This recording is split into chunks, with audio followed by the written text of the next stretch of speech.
ನಮ್ಮ taluka KDP meeting ಇಟ್ಟಿವತ್ತು ನಾವು. ಯಾಕಂದ್ರೆ ಹಲವಾರು ಅಭಿವೃದ್ಧಿಗಳು ಇನ್ನೂ ಕೆಲವೊಂದು ಕಡೆ ನಾವು ನೋಡಿದಾಗ ಗುರ್ತಾಗುತ್ತೆ. ಯಾಕಂದ್ರೆ ನಾ ಕೂಡ ಕ್ಷೇತ್ರದಾಗಿರೋದ್ರಿಂದ ಇವತ್ತು ಸಾಕಷ್ಟು ಮಳೆ ಆಗೈತಿ, ರೋಡ್ಗಳ ಪರಿಸ್ಥಿತಿಗಳು ಕೆಟ್ಟವು, ಆಮೇಲೆ ಹಲವಾರು ಮಂದಿಗೆ ಮನೆ ಬಿದ್ದು ಮತ್ತೂ ತೊಂದರೆ ಆಗಿದೆ. ಇವೆಲ್ಲನೂ ಇವತ್ತು ನಮ್ಮ ತಹಸೀಲ್ದಾರ, ಆಮೇಲೆ ಇಂಜಿನಿಯರ್, ಜಿಲ್ಲಾ ಪಂಚಾಯತ್ ಇಂಜಿನಿಯರ್ಸ್ನ, ಆಮೇಲೆ ತಾಲೂಕ್ ಪಂಚಾಯತ್ ಯೋಜನೆ ಎಲ್ಲ ಕರೆದು ಭೇಟಿ ಮಾಡತ್ತೆ.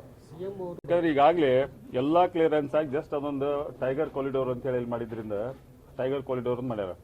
ಆಮೇಲೆ ಅಲ್ಲಿ ನಮ್ಮ ಕೆಲಸ ಕೂಡ ನಡೆಯೋದು ಅಂಡರ್ಗ್ರೌಂಡ್ನೇ ನಡೆಯತ್ತೈತಿ, ಯಾವುದೋ ಅಬೌವ್ ದ ಗ್ರೌಂಡ್ ನಡೆಯಂಗಿಲ್ಲ. ಅದಕ್ಕೆ ಕೂಡ ಅವ್ರು ಪರ್ಮಿಷನ್ ಕೊಡಕ್ಕೆ ಭಾಳ ವರ್ಷದಿಂದ ಡಿಲೇ ಮಾಡ್ಕೊಂಡು ಕೂತಾರೆ. ಹೀಗಾಗಿ ನಾವು ಮೂರು ವರ್ಷ ಆಗೋತು.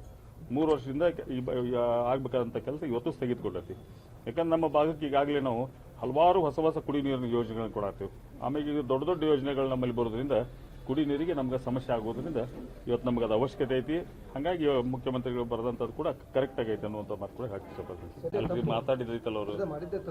ಮತ್ತು ಯಾವುದೋ ಒಂದು ಸಮಾಜಕ್ಕೆ ಆ ಥರ ಮಾತಾಡೋದ್ರಿಂದ ಸಹಜವಾಗಿ ಯಾವ ಭಾಗದಾಗ ಕೂಡ ಅತ್ಯಂತ ಪ್ರಬಲವಾದಂಥ ಸಮಾಜ ಅದು. ಅವ್ರು ಹೆಂಗೆ ಕೇಳ್ತಾರೆ?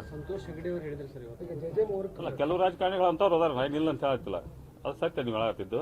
ಯಾಕಂದ್ರೆ ಎಲ್ಲ ರಾಜಕಾರಣಿಗಳು ಹಾಕೋಬಿಡ್ರಿ. ನೀವು ಮೀಡಿಯಾದವ್ರು ಒಟ್ಟು ಇಷ್ಟು ಮಂದಿ ಇದ್ದಾರೆ, ಒಳ್ಳೆಯವರು ಇದ್ದೀರಿ, ಎಲ್ಲ ನಮೂನಿ ಮಂದಿ ಐತಿ. ನಿಮ್ದ್ರಾಗ ಹೋಯ್ತು, ನಮ್ಮದ್ರಾಗ ಹೋಯ್ತು, ಹಂಗೆ ಒಂದು ನಮೂನಿ ಮಂದಿ ಇಲ್ಲ ಎಲ್ಲವರೆಗೂ. ಅಂಥ ಮಂದಿ ನೀವು ಹೇಳದಂತ ಸತ್ಯ ಐತಿ, ಅಂಥ ಮಂದಿ ಐತಿ, ಇಲ್ಲ ಅಂತ ಹೇಳಂಗಿಲ್ಲ. ನಮ್ಮ ಪಕ್ಷದಾಗ ಐತಿ, BJP ಐತಿ, ಎಲ್ಲ ಪಕ್ಷದಾಗ ಇದಾರ ಅವರು. ಅಂಥವ್ರು ಬದಲಾವಣೆ ಆಗ್ಬೇಕು. ಅಂಥವ್ರು ಇಟ್ಕೊಳ್ಳಿದ್ರೆ ಪಕ್ಷ ಹಾಳಾಕ್ಕವು, ಆಮೇಲೆ ಅಭಿವೃದ್ಧಿಗಳು ಕುಂಠಿತಗೊಳ್ತಾವ, ಅಭಿವೃದ್ಧಿ ಬಗ್ಗೆ ಕಳಕಳಿ ಇಲ್ಲ ಅಂತ ಅವರದಾರ ಸಾಕಷ್ಟು ಮಂದಿ. ಅಂಥವ್ರನ್ನೆಲ್ಲ ಇಟ್ಕೊಂಡು ಏನು ನಮ್ಮ ರಾಜ್ಯಕ್ಕೇನು, ನಮ್ಮ ಪಕ್ಷಕ್ಕರೇನು, ನಮ್ಮ ಪಕ್ಷಕ್ಕೂ ಹಿನ್ನಡೆ, ರಾಜ್ಯಕ್ಕೆ ಕೂಡ ಹಿನ್ನಡೆ. ಆಮೇಲೆ ನಮ್ಮ ಜನರು ಕೂಡ ಅದರಿಂದ ವಂಚಿತರಾಗ್ತಾರೆ.